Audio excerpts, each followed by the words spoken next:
నమస్కారం. లక్ష్మి చెప్పే కథలకు స్వాగతం. వీణులతో వీక్షించటానికి సిద్ధం కండి. ప్రియ సఖులు, ఇప్పుడు మనం ప్రముఖ రచయిత్రి శ్రీమతి అత్తులూరి విజయలక్ష్మి గారు రచించిన ఆ గదిలో ధారావాహిక నుండి 4వ భాగం వినేద్దామండి. ఆ క్షణం నుండి అరుంధతి ఆ ఇంటి చెరసాలలో బందీ అయింది. పుట్టింటి వారితో ఎలాంటి సంపర్కం కానీ ఉత్తర ప్రత్యుత్తరాలు కానీ లేవు. తన కష్టం చెప్పుకోవటానికి ఆత్మీయులు లేరు. ఆ నరకం నుంచి తప్పించే వాళ్ళు ఎవరూ లేరు. వెర్రిబాగుల వాడైన మొగుడు, కంటి చూపులతోటే కత్తులు విసిరే అత్తగారు, డేగ కళ్ళతో కాపలా కాసే మామగారు. అరుంధతి నడిచే శవమైంది. నెమ్మదిగా అరుంధతి ఉనికి చాప కింద నీరులా చుట్టుపక్కల వ్యాపించింది. రాత్రిపూట గదిలో నుంచి వినిపించే ఆమె హాహాకారాలు వద్దనుకున్న ఆ పరిసరాల్లో మారుమోగుతుండేవి. మొగుడు అనబడే ఆ పిచ్చోడి రాక్షస రతి భరించలేక గొంతు తెగేలా అరుస్తూ ఏడుస్తూ ఉండేది. ఎంతగా తలుపులన్నీ మూసేసినా అర్ధరాత్రి వేళ నిశ్శబ్దం ఆవరించిన పరిసరాల్లో ఆమె ఆక్రోశం చుట్టుపక్కల అస్పష్టంగా ప్రతిధ్వనిస్తూ ఉండేది. చుట్టుపక్కల వాళ్ళంతా ముందు కొన్ని రోజులు ఆ కేకలు ఆర్ధనాదాలు ఎక్కడి నుంచో ఏంటో అర్థం కాక పట్టించుకోలేదు. తెలిసాక ఆ కుటుంబ విషయాల్లో కలగ చేసుకొని ఇబ్బందులు కొని తెచ్చుకోవటం ఇష్టం లేని వారంతా మౌనంగా ఆ పిల్లను తలుచుకొని బాధపడటం తప్ప ఏం చేయలేకపోయారు.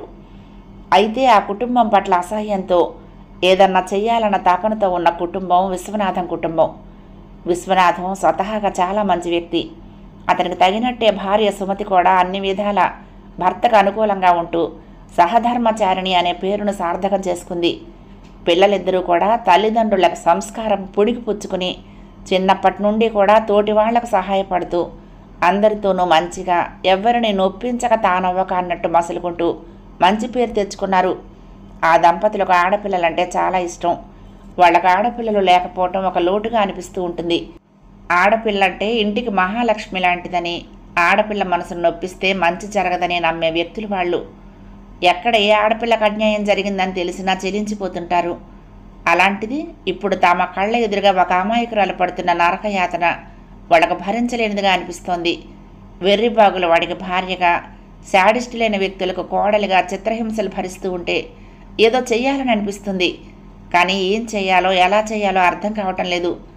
ఒకరి వ్యక్తిగత విషయాలు పట్టించుకోవటం సభ్యం కాదన్న భావనతో కొంచెం దూరంగా ఉన్నా ఆ పిల్ల గురించి ఆలోచించకుండా ఉండలేకపోయారు. ఒకరోజు విశ్వనాథం భార్యతో అన్నాడు, ఏదైతే అదయింది, వాళ్ళ ఇంటికి వెళ్ళి కాసేపు ఆవిడతో మాట్లాడి వీలు చూసుకుని ఆ పిల్లతో కూడా మాట్లాడి ఏదైనా సాయం కావాలంటే అడగమని చెప్పిరా సుమతి. నాకెందుకు ఆ పిల్ల ఇంట్లో ఎక్కువ రోజులు బతికుండదేమో అనిపిస్తోంది అన్నాడు. చాలండి, అవేం మాటలు, మృదువుగా మందలించిన ఆవిడకి కూడా లోపల అదే ఆలోచన. అప్పుడే అటొచ్చిన గోపి కూడా అదే అన్నాడు. అవునమ్మా, రోజు అర్ధరాత్రి ఆ అమ్మాయి ఆర్ధనాదాలు నా గదిలోకి వినిపిస్తూ ఉంటాయి. నాకు చదువు మీద ఏకాగ్రత ఉండటం లేదు. ఏదైనా హెల్ప్ కావాలేమో అడిగిరా, వీలైతే వాళ్ళ పేరెంట్స్ని పిలిపిద్దాం అన్నాడు. భార్యాభర్తలిద్దరూ మొహమొహాలు చూసుకున్నారు. సుమతి ఆప్యాయంగా కొడుకు తలనిమిరి, రేపటి నుంచి నువ్వు అన్నయ్య గదిలోనే పడుకో, డిస్టర్బెన్స్ లేకుండా ఉంటుంది అంది. అయినా పాపం ఒకసారి నాన్న చెప్పినట్టు వెళ్ళిరామ్మా, ఆవిడ నువ్వు కనిపిస్తే బాగానే మాట్లాడుతుందిగా అన్నాడు. అవును సుమతి, వెళ్ళిరా. మనం ఆలోచిస్తూ కూర్చుంటే రేపేదైనా జరగరాంది జరిగితే మనల్ని మనం క్షమించుకోలేం అన్నాడు విశ్వనాథం. సుమతి దీర్ఘంగా నిట్టూర్చి, సర్లేండి చూస్తాను, వెళ్ళొస్తాను అంది. అలా అన్నదే కానీ చూస్తూ చూస్తూ వాళ్ళ ఇంటికి వెళ్ళి ఆవిడతో మాటలు పడాల్సి వస్తుందేమోనని సందేహిస్తూ 2 రోజులు గడిపింది. ఆ రోజు గురువారం. సుమతి కూరగాయల మార్కెట్కి వెళ్ళొస్తూ ఉంటే పెరట్లో బట్టలు ఆరేస్తూ కనిపించింది ఆ అమ్మాయి. వాళ్ళ పెరటి వైపు నుంచి ఎడం పక్క రోడ్లోకి వెళ్తే కూరగాయల మార్కెట్ దగ్గర ప్రతి గురువారం ఉదయం 10 గంటలకు తోటల నుండి లారీలో తీసుకొచ్చి అమ్ముతారు తాజా కూరగాయలు. విశ్వనాథం ఆఫీస్కి వెళ్ళగానే సుమతి ప్రతి గురువారం అలా వెళ్ళి కావలసిన కూరగాయలు తానే తెచ్చుకుంటుంది. ఆ అమ్మాయిని చూస్తూ వాళ్ళ కాంపౌండ్ వాళ్ళ దగ్గరకు నడిచింది. పచ్చటి రంగు, విశాలమైన కళ్ళు, ఒత్తైన జుట్టు, 5 అడుగులు ఉండొచ్చు. పల్చగా దాంతపు బొమ్మలా ఉంది. కొంచెం దగ్గరగా నడిచి తలెత్తి చూసింది సుమతి. ఎడమ చెంప మీద ఘాట్లు, ఎర్రగా కమిలిపోయింది చెంప. కళ్ళ నిండా విషాదం. చీరలు దులిపి దండం మీద వేస్తోంది. సుమతికి జాలేసింది. మొరటు వెధవ ఎన్ని చిత్రహింసలు పెడుతున్నాడో ఆ పిల్లని అనుకుంది. సుమతి ఇంకా ఆలోచించలేదు. వడివడిగా నడిచి ఎడం పక్క నుంచి ఆ ఇంటి మెయిన్ గేట్ దగ్గరకు వచ్చింది. గేటు మూసే ఉంది. చాలా అత్యవసరమైతే తప్ప తీయరు. సుమతి గేటు మీద గట్టిగా కొట్టింది. 4 సార్లు కొట్టాక ఎవరు అంటూ సన్నని స్వరం వినిపించింది. ఎవరు అంటూ ఇక్కడే నిల్చుంటే తెలుస్తుందా, వెళ్ళి గడితి అరిచింది కామేశ్వరమ్మ. నిమిషం తర్వాత అడుగుల శబ్దం, ఆ తర్వాత గడియ తీసిన శబ్దం వినిపించింది. గేటు తోసి లోపలికి అడుగుపెట్టింది సుమతి. ఆ అమ్మాయి కళ్ళెత్తి చూసింది. అప్పుడే సుమతి కూడా ఆమె వైపు చూసింది. ఇద్దరు చూపులు కలుసుకున్నాయి. ఆమె కళ్ళల్లో ఆరని తడి, బెదురు. సుమతి కళ్ళల్లో సానుభూతి, వాత్సల్యం. గేట్లో నుంచి ముందుకు వెళ్తే ఎడం వైపు చిన్న వరండా, దానికి గ్రిల్స్ డోర్. వరండాలో నుంచి ప్రధాన ద్వారం, దాని గుండా లోపలికి వెళ్తే హాలు. హాల్లో నుంచి పెరటి వైపు గుమ్మం. పెరటి వైపు వెళ్తూ ఉంటే కుడి పక్క వంటగది, ఎడం పక్క దేవుడి గూడు. ఆవకాయ జాడీలు, సరుకులు పెట్టుకోవడానికి 2 షెల్ఫ్లు, వాటికి తలుపులు లేవు. హాల్లో ఎడం వైపు ఒక గది, కుడివైపు ఒక గది. అప్పుడే వరండాలోకి వచ్చిన కామేశ్వరి ఎవరు అంటూ అడిగింది. మొహంపై పడుతున్న సూర్యకిరణాలకు ఎదుటి వాళ్ళు కనిపించక ఎడం చెయ్యి నుదుటి మీద పెట్టుకుని కళ్ళు చికిలిస్తూ ఆ అమ్మాయి ఉలిక్కిపడి తల వంచుకొని లోపలికి వెళ్ళిపోయింది. సుమతి కామేశ్వరమ్మ వైపు నడుస్తూ నేనే వదిన గారు, సుమతిని, ఎదురింట్లో సుమతిని అంది. కామేశ్వరమ్మ నుదురు మేంచి చెయ్యి తీసి కుడి చెయ్యి గుమ్మ వాసరాగా పట్టుకుని ఒక అడుగు వేసి మీరా అంది. ఆ అనటంలో నువ్వెందుకు వచ్చావు అనే అనుమానం వ్యక్తమవుతున్నట్లు అనిపించింది సుమతికి. కులాసాగా ఉన్నారా? ఆవిడ దగ్గరగా వచ్చి చెయ్యి అందుకుంది సుమతి. నాకేం తల్లి, నిక్షేపంలా ఉన్నాను. ఏంటి ఇలా వచ్చావు, రా లోపలికి అంటూ లోపలికి నడిచింది కామేశ్వరమ్మ. ఆవిడని అనుసరిస్తూ బాగానే ఉన్నాను, చాలా రోజులైంది మిమ్మల్ని చూసి, అలా కూరగాయల కోసం వెళ్ళొస్తూ ఇటు వచ్చాను. బంధువులు వచ్చారా? ఏమీ తెలియనట్లు అడిగింది సుమతి. అలా కూర్చో అంటూ హాల్లో ఉన్న సోఫా చూపించి తను మంచం మీద కూర్చుంటూ మా మేనగోడలు తాడేపల్లిగూడెం నుండి వచ్చింది అంది. అలాగా, అదే కొత్త అమ్మాయి కనిపిస్తుంటేను. చెప్పండి, ఎలా ఉన్నారు? అన్నయ్య గారి ఆరోగ్యం బాగుందా? సీన్ ఎలా ఉన్నాడు అంటూ అటు ఇటు చూపులు తిప్పుతూ సీను కోసం చూసింది సుమతి. సీను ఎడం వైపు ఉన్న గదిలో నేల మీద కూర్చుని ఉన్నాడు. వాడి ఎదురుగా ఒక పెద్ద బొమ్మల పుస్తకం ఉంది. వాడు కుడి చెయ్యి చూపుడు వేలుతూ మధ్య మధ్య వేలు నాలుక్కి రాసుకుంటూ పేజీలు తిప్పుతూ ఏదో లోకంలో ఉన్నాడు. కుడివైపు ఉన్న గది మూసుంది. ఆ ద్వారానికి అడ్డంగా కామేశ్వరమ్మ మంచం ఉంది. ప్రధాన ద్వారానికి ఒక పక్క మరో మంచం. బహుశా అది సుందర ఏదై ఉంటుందనుకుంది. వంటగదిలో నుంచి గిన్నెల శబ్దం వినిపిస్తోంది. ఆ అమ్మాయి వంట చేస్తున్నట్టుంది అనుకుంది సుమతి. అందరం బాగానే ఉన్నాం, ఏం కూరలు కొన్నావేంటి అడిగింది బుట్టవైపు చూస్తూ కామేశ్వరమ్మ. చాలా లేతగా ఉంటేను బెండకాయలు, దొండకాయలు, ఆకుకూరలు, మామిడికాయలు, ఇంకా ఏవేవో వారానికి సరిపడా కొన్నాను, మీకేమైనా కావాలా అడిగింది సుమతి. అబ్బే ఏం వద్దు, మీ అన్నయ్య గారు బయటికి వెళ్ళారుగా, వచ్చేటప్పుడు తెస్తారు. వంట అయిపోయింది ఏంటి అంది. ఆయనకి పిల్లాడికి క్యారేజ్ ఇచ్చి పంపించాను. అమ్మాయి పేరేమిటి అడిగింది తల తిప్పి వంటగది వైపు చూస్తూ సుమతి. అరుంధతి చెప్పింది కామేశ్వరమ్మ. చదువుకుంటోందా? స్కూల్ ఫైనల్ అయింది, ఊరికే ఉంటుందని, మాకు తోడుగా ఉంటుందని పంపించాడు మా తమ్ముడు. ఆహా, ఇంకా ఏంటి విశేషాలు? ఏ ఉంటాయమ్మా, ఇంట్లో కూర్చునే వాళ్ళం మేము, మాకే ఉంటాయి విశేషాలు అంది కామేశ్వరమ్మ. మీ మోకాళ్ళ నొప్పులు తగ్గాయా? ఈ వయసులో వచ్చిన జబ్బులు తగ్గుతాయా? నవ్వేసి ఊరుకుంది సుమతి. ఆవిడ చాలా పుల్లవిరుపుగా మాట్లాడుతోంది. ఎక్కడో ఏమోలో సభ్యత ఉంది కాబట్టి గుమ్మం ముందుకొచ్చిన అతిథిని అమర్యాద చేయటం లేదు. కానీ అవకాశం ఉంటే మెడపట్టి గెంటేసేలా ఉంది. ఆ అమ్మాయితో ఏదైనా మాట్లాడాలి అనిపించింది సుమతికి. కానీ ఆమె బయటికి రాకుండా వంటగదిలోనే ఏదో చేస్తోంది. గిన్నెల శబ్దం అవుతోంది కానీ వంట చేస్తున్న వాసనలు లేవు. బహుశా గిన్నెలు కడిగి సర్దుతుందేమో. సుమతి కాసేపు అలా దిక్కులు చూస్తూ కూర్చుంది. ఇద్దరి మధ్య మరి మాటలు సాగలేదు. కామేశ్వరమ్మ సుమతి ఎప్పుడు వెళ్తుందా అని చూస్తోంది. కొద్ది నిమిషాలు గడిచాక సుమతి లేచింది. లేస్తూ లేస్తూ చేతిలో ఉన్న పర్సు కిందకు వదిలేసింది. కూరగాయల పుట్ట చేతికి తీసుకుని వస్తానండి అంది. మంచిదమ్మా అంటూ కామేశ్వరమ్మ కూడా లేచింది. పర్లేదు, మీరు కూర్చోండి, మోకాళ్ళ నొప్పులతో ఎక్కడికి వస్తారు అంటూ గుమ్మం దాటింది సుమతి. అప్పుడప్పుడు వస్తూ ఉండు అని కామేశ్వరమ్మ అంటుందేమోని అనుకుంది. కానీ తనలో తనే ఎంత ఆశ ఆమె ఎందుకు అంటుంది అని కూడా అనుకుంది. మంచిది ఉంటా అంది కామేశ్వరమ్మ గేటు దగ్గరికి వెళ్ళిన సుమతితో. అలాగే అంటూ గేటు తీసుకొని బయటికి వెళ్ళిన సుమతి ఒక్కసారి వెనక్కు తిరిగి చూసింది. కామేశ్వరమ్మ లోపలికి వెళ్ళిపోయింది. సుమతి కొన్ని క్షణాలు అక్కడే ఆగి తిరిగి గేటు లోపలికి వెళ్ళి కొంచెం ముందుకు నడిచి కొంచెం గట్టిగా అమ్మాయి అంటూ పిలిచింది. ఎవరూ సమాధానం చెప్పలేదు. సుమతి మళ్ళీ వదినగారు అంటూ పిలిచింది. ఈసారి అడుగుల శబ్దం వినిపించింది. అరుంధతి గుమ్మం దగ్గరికి వచ్చింది. అత్తయ్య గారు బాత్రూంలో ఉన్నారు అంది. నేను లోపల పర్సు మర్చిపోయాను, ఇలా ఇస్తావా కొంచెం రిక్వెస్టింగ్గా అడిగింది సుమతి. ఆ అమ్మాయి లోపలికి వెళ్ళి పర్సుతో వచ్చింది. ఆమె దగ్గరగా వచ్చి పర్సు చేతికిచ్చింది. పర్సు తీసుకుంటూ సుమతి, నాకంతా తెలుసు, ఎదురిల్లే మాది, నీకేదైనా సహాయం కావాలంటే ఎప్పుడైనా వచ్చేయి అంది. ఇంతలో కామేశ్వరమ్మ ఎవరొచ్చారే అంటూ బయటికి రావటంతో మాట మారుస్తూ, నీకు ముగ్గులొచ్చా? సంక్రాంతి వస్తోంది, ఎంచక్కా మంచి ముగ్గులు పెట్టు, పాపం మీ అత్తయ్య పెద్దావిడ అవటంతో పెట్టలేకపోతున్నారు అంది. అరుంధతి ఏమీ మాట్లాడకుండా చూస్తూ ఉంది. కామేశ్వరమ్మను చూస్తూ సుమతి, పర్సు మర్చిపోయాను వదినా, మళ్ళీ లోపలికి రావటం దేనికని పిలిచాను, అమ్మాయికి ముగ్గులు వస్తే ధనుర్మాసం వస్తుంది కదా పెట్టమంటున్నాను అంది. నా మొహం వచ్చు, దానికి పెద్దగా పని పాట నేర్పలేదు వాళ్ళ అమ్మ గారాబంతో, అందుకే నేనే దగ్గరుండి వంట వరపు నేర్పిస్తున్నాను అంది కామేశ్వరమ్మ. అలాగా, అవునులేండి, రేపు పెళ్ళైతే చేసుకోవాలిగా, మంచిదమ్మా, వస్తాను వదిన గారు, మీరుండండి అంటూ సుమతి వెనక్కు తిరిగింది. అరుంధతి తల వంచుకొని లోపలికి వెళ్ళిపోతూ ఉంటే కరుగ్గా అడిగింది కామేశ్వరి, ఏం మాట్లాడిందామే? అరుంధతి ఆగిపోయింది. క్షణం నిశ్శబ్దం తర్వాత అంది, ముగ్గులొచ్చా? వాకిట్లో ముగ్గులేయి, లక్ష్మీదేవి వస్తుంది అన్నారు అంటూ లోపలికి వెళ్ళిపోయింది. ఎందుకు వచ్చినట్టు అసలు? వెధవ ఆరాల కోసమే వచ్చింది, పాడు బుద్ధి అంటూ మండిపడుతూ లోపలికి వెళ్ళిపోయింది ఆవిడ. సుమతి తాళం తీసి ఇంట్లోకి అడుగుపెట్టి అమ్మయ్య అంటూ ఊపిరి పీల్చుకుంది. ఆవిడకి చాలాసేపటి నుంచి ఊపిరాడనట్టుగా ఉంది. ఏమిటో ఆ ఇల్లేంటో, ఆ వాకిలేంటో, ఆ నిశ్శబ్దమేంటో, పిశాచాలు నాట్యం చేస్తున్నట్టుంది కానీ మనుషులు ఉంటున్నట్టు లేదు.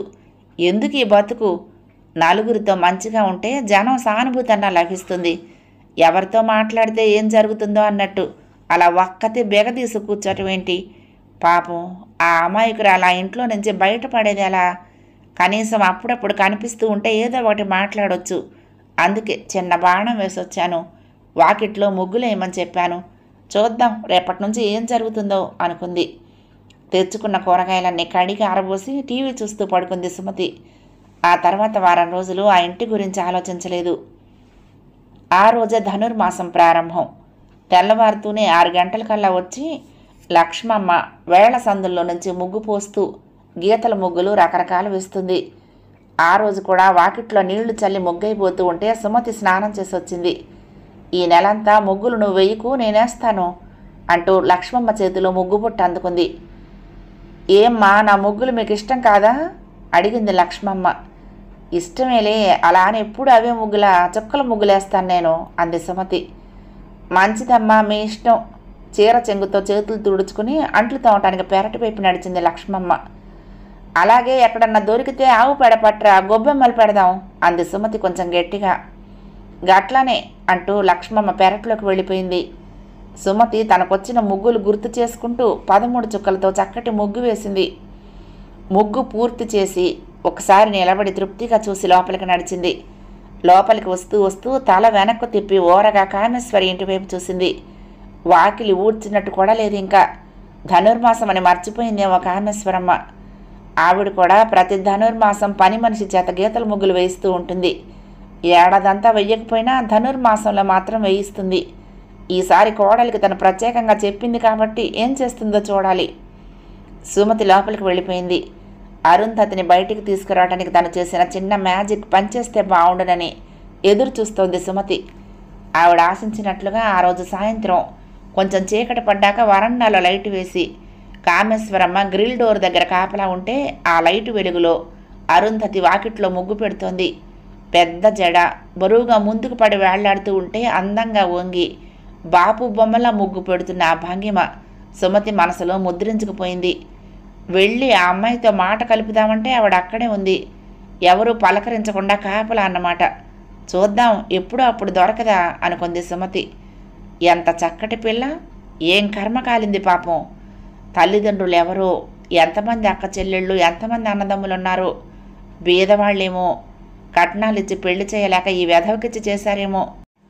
అలా అయినా మరొక పేదింటి వాడిని చూసుకుంటారే గాని పిచ్చివాడికిచ్చి చేసి కూతురు గొంతుకు వస్తారా? వీళ్లే మోసం చేసి ఉంటారు.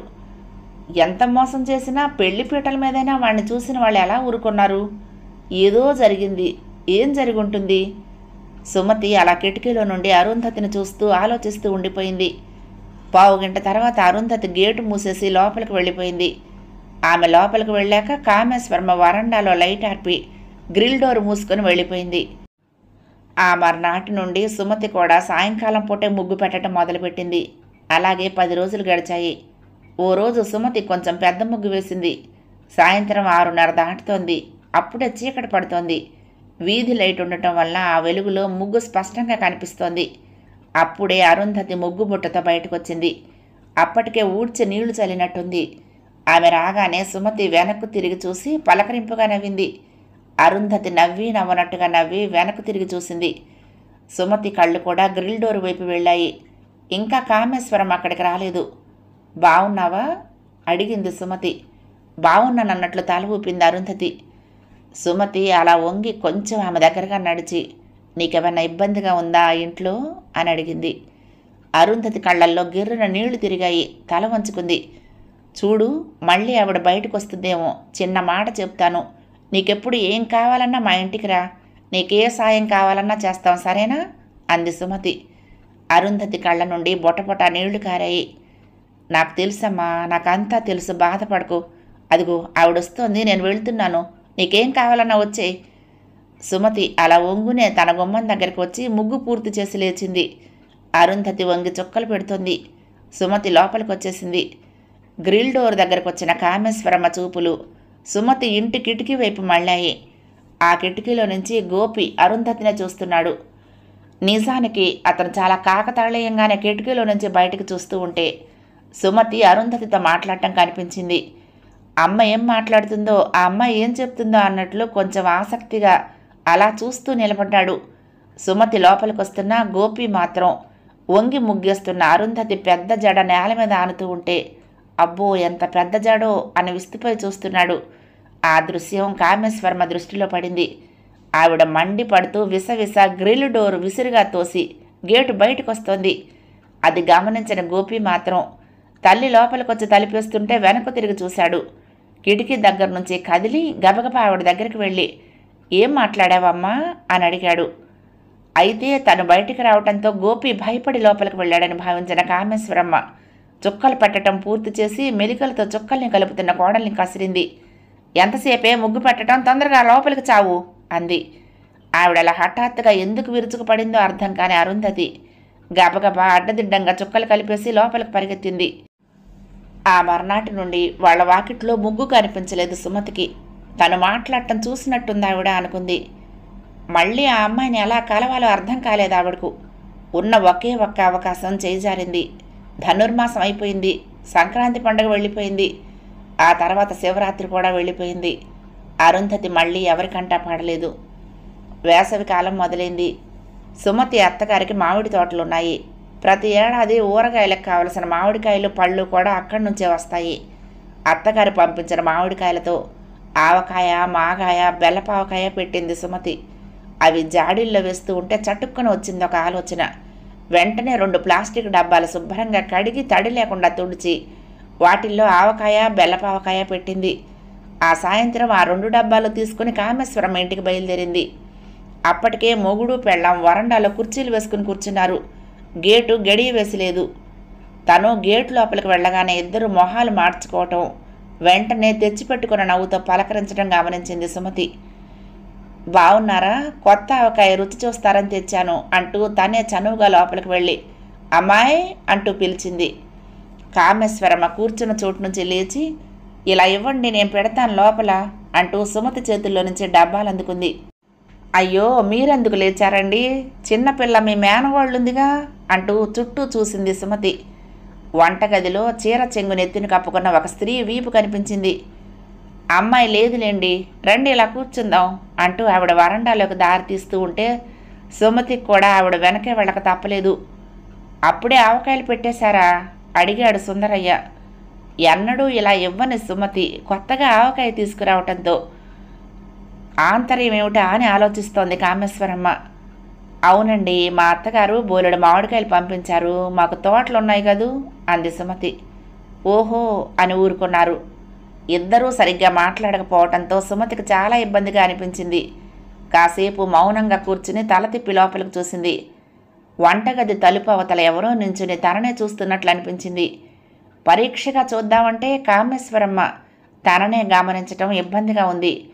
తలొంచుకుని వేళ్ళు చూసుకుంటూ కొద్దిగా కనురెప్పలెత్తింది. 2 చేతులు జోడించి కన్నీళ్లతో అస్పష్టంగా కనిపించింది. ఇంతకుముందు నెత్తిన కొంగు కప్పుకున్న స్త్రీ పొట్ట ఎత్తుగా ఉన్న చిక్కి శల్యమైనట్టు కనిపిస్తోంది. సుమతి అదిరిపడింది. ఆమె అరుంధతి. అందమైన తలకట్టు స్థానంలో బోడిగుండు, జీవం లేని చూపులు, పొట్ట. అంటే ఆ పిల్ల గర్భవతా? హే భగవాన్! భూకంపం వచ్చి కాళ్ల కింద భూమి కదిలిపోతున్నట్లు అనిపించసాగింది సుమతికి. అయ్యో అరుంధతి! ఆవిడ పేదాలు వణికిపోతున్నాయి.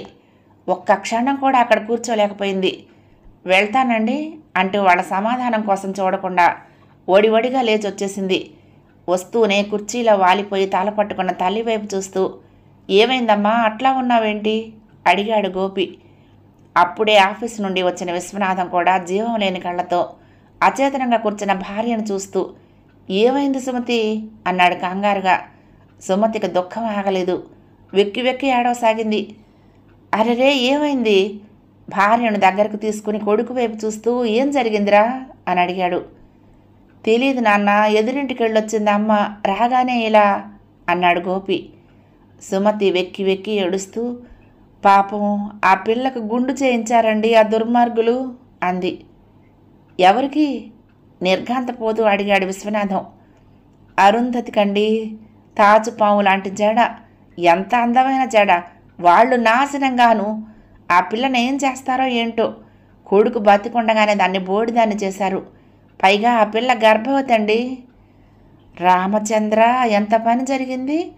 ఎందుకు ఎందుకు బోడిగుండు చేసింది అన్నాడు విశ్వనాథం. ఏమో అనుమానంతోటో అసూయతోటో ఎందుకు చచ్చిందో ఆ కామేశ్వరమ్మ, దాని మొహం తగలయ్యా శాపనార్థాలు పెట్టసాగింది సుమతి. ఎంత అన్యాయం నాన్న, మనం పోలీస్ రిపోర్ట్ ఇద్దాం నాన్న ఆవేశంగా అన్నాడు గోపి. తొందర పడకురా, అయినా నీకెందుకు ఈ విషయాలు, వెళ్ళి చదువుకో విశ్వనాథం మందలింపుగా అన్నాడు. అదేంటి నాన్న, ఎందుకేంటి? మన కళ్ళ ముందు ఇలాంటి దారుణాలు జరుగుతూ ఉంటే ఎలా సహించి ఊరుకుంటాం? ఆ అమ్మాయిని కాపాడదాం నాన్న బాధగా అన్నాడు గోపి. ఏం చేస్తావురా, మనం ఏం చేయగలం నిస్సహాయంగా అన్నాడు విశ్వనాథం. నేనింకా కొంపకు వెళ్ళనండి. మీరన్నారని ఆవిడ మొహం మార్చినా పర్వాలేదని వెళ్ళాను, కానీ నేను వెళ్ళినందుకే ఆవిడ ఆ పిల్లని అలా ఇంకా ఇంకా చిత్రహింసలు పెడుతోంది అనిపిస్తోంది. వద్దండి, మనం ఏం చెయ్యొద్దు. ఎవరి కర్మ ఎలా ఉంటే అట్లాగే జరుగుతుంది వెక్కుతూనే అంది సుమతి. సరేలే వెళ్ళు, మొహం కడుక్కుని రిలాక్స్ అవ్వు అంటూ భార్యను బలవంతంగా వాష్ బేసిన్ దగ్గరికి పంపించి తను ఫ్రెష్ అప్ అవటానికి వెళ్ళాడు విశ్వనాథం. కానీ గోపి మాత్రం నుంచున్న చోటే ఉండిపోయాడు. అతని రక్తం మరిగిపోతోంది. గుండు చేయించారా? పాపం ఎంత రాక్షసులు వాళ్ళు! చేసిన ద్రోహం చాలక ఆమెను కురూపించేస్తున్నారా? చూసేవాళ్ళకి ఆమె అందంగా కనిపించకూడదనా? ఇలా సాగనివ్వకూడదు. ఆ అమ్మాయిని ఎలాగైనా కాపాడాలి. కానీ ఎలా? గోపికి ఆ రాత్రి చదువు మీద ఏకాగ్రత కుదరలేదు. కంటి మీద కునుకు రాలేదు. ఆ నిశ్శబ్దంలో మళ్ళీ అతనికి అవే ఆర్తనాదాలు, గుండెలు అవిసిపోయేలా, నరాలు తెగిపోయేలా. ఆ సంఘటన జరిగిన 5 నెలలకు ఆ ఇంట్లో నుంచి ఓ పాపాయి ఏడుపు విన్నాడు గోపి. అమ్మ, వాళ్ళింట్లో పాపాయి పుట్టింది అన్నాడు. సుమతి నిర్లిప్తంగా అవును పుట్టింది అంది. అదేంటమ్మా, కనీసం పాపకి బారసాలని ఏవో చేస్తారుగా, దానికన్నా ఎవరిని ఇంటికి పిలవరా? వాళ్ళు పాపం చూపించరా? వాళ్ళు సంఘజీవులు కాదురా, వాళ్ళకి సంఘంతో పని లేదు. వాళ్ళు బతుకుతున్నారు అంతే. ఎందుకు బతుకుతున్నారో వాళ్ళకే తెలీదు కసిగా అంది సుమతి. కనీసం ఆ పాపనైనా సరిగ్గా చూసుకుంటారంటావా అమ్మా? చూసుకోకపోతే చంపుకుంటారా, నీకెందుకు, నీ చదువు సంగతి చూసుకో. అన్నయ్య వస్తాడు, వాడితో కలిసి వైజాగ్ వెళ్ళు, నీకు కూడా వాడి కాలేజీలోని సీట్ ఇప్పిస్తానన్నాడు అంది సుమతి. అన్నయ్య చెప్తే ఇస్తారా ఏంటమ్మా? నాకు ఎంసెట్లో వచ్చే ర్యాంకుని బట్టి సీట్ వస్తుంది, కానీ అయినా నాకు తప్పకుండా వస్తుందిలే, డోంట్ వర్రీ, నీ కొడుకులు ఇద్దరు ఇంజనీర్లే అన్నాడు గోపి. ఆవిడ కొడుకు తల మీద చెయ్యి పెట్టి దీవిస్తూ, చల్లగా బతకండి నాయన, ఆ భగవంతుడు తెలివితేటలతో పాటు మీకు మంచి మనసు కూడా ఇచ్చాడు, మీ భార్యల్ని మాత్రం మనుషులుగా గుర్తించి గౌరవించండి అంది. మరొక 4 రోజులు గడిచిపోయాయి. సుమతి ఇక అరుంధతి సంగతి మర్చిపోయింది. ఎప్పుడన్నా గుర్తొస్తే మనసు ఆర్ద్రమైపోతోంది. గోపికి గీతం కాలేజీలో సీట్ వచ్చింది. ఈ మధ్యలో పెద్దవాడు ప్రసాద్ వచ్చాడు. వాడి ఎదురుగా అరుంధతి విషయం ఎవరూ మాట్లాడలేదు. అతనికి ఏమాత్రం తెలిసినా ఆవేశపడి పోలీసు రిపోర్టు కూడా ఇస్తాడు. గోపి కన్నా ఎక్కువ ఆవేశం, ఆదర్శాలు ఉన్నవాడు. చదువుకుంటున్న పిల్లాన్ని అనవసరపు విషయాల్లో ఇన్వాల్వ్ చేయటం విశ్వనాథానికి సుమతికి కూడా ఇష్టం లేదు. అందుకే అతనున్న 4 రోజులు సినిమాలకని హోటల్స్కని తీసుకువెళ్ళి సరదాగా గడిపేశారు. నువ్వు కావలసినవన్నీ కొనుక్కుని రారా అన్నాడు గోపితో ప్రసాద్ తను బయలుదేరి వెళ్తూ. ఏం వైజాగ్లో ఏమి దొరకవా అడిగాడు గోపి. దొరికితే రాగానే షాపింగ్లంటూ తిరుగుతావా సీరియస్గా అన్నాడు ప్రసాద్. అలా అని కాదు కానీ అడుగుతున్నాను సణిగాడు గోపి. అన్నీ ఉంటాయి కానీ టైం ఉండదు, సరేనా? కాలేజీ చదువు అంతే అక్కడ, అర్థమైందా అని నవ్వి, వస్తానమ్మా, బై నాన్నగారు, బైరా గోపి అంటూ బయలుదేరి వెళ్ళాడు ప్రసాద్. అన్న వెళ్ళాక గోపి తన గదిలోకి వెళ్ళిపోయాడు. సుమతి వంటగది సర్దటానికి వెళ్ళింది. విశ్వనాథం హాల్లో టీవీ ఆన్ చేసి చూస్తూ కూర్చున్నాడు. సుమతి కూడా వంటగదిలో పని పూర్తి చేసుకుని, గోపి త్వరగా పడుకో అంటూ హెచ్చరించి భర్త పక్కన కూర్చున్న టీవీ చూడసాగింది.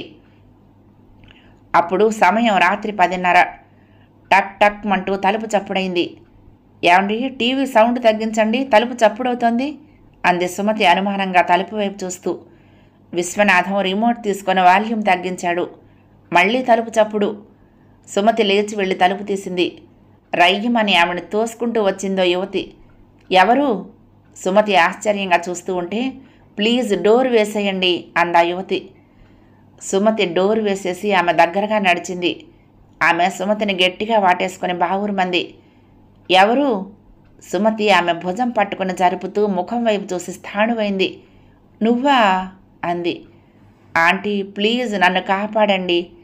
ఏడుస్తూ సుమతి కాళ్ల మీద పడిపోయింది అరుంధతి. లేమ్మా, రా లోపలికి. ఆ అమ్మాయి జబ్బ పట్టుకుని లోపలికి లాక్కెళ్తూ భర్తతో అంది. ఏమండి, టీవీ ఆఫ్ చేసి రండి అంటూ. విశ్వనాథం గబుక్కున టీవీ ఆఫ్ చేసి వచ్చాడు. ఇలా కూర్చో అంటూ అరుంధతిని బలవంతంగా మంచం మీద కూర్చోబెట్టి ఆమె పక్కన కూర్చుని చీర చెంగుతో కన్నీళ్లు తుడుస్తూ అడిగింది సుమతి. చెప్పమ్మా, ఏమైంది, ఎలా వచ్చావు ఇప్పుడు? అరుంధతి వెక్కుతూ చెప్పింది. ఆ రోజు గోపి కిటికీలో నుంచి ముగ్గు వేస్తున్న అరుంధతిని చూడటం గమనించిన కామేశ్వరమ్మ ముగ్గు పూర్తి చేసి లోపలికి వెళ్ళిన అరుంధతిని వెనక నుంచి జడ పట్టుకుని కత్తెర తీసుకుని జడ కత్తిరించేసింది. అనుకొని ఆ సంఘటనకు బిత్తరపోయిన అరుంధతి కెవ్వుమని అరిచింది. నా జడ ఎందుకు కట్ చేశారు అడిగింది.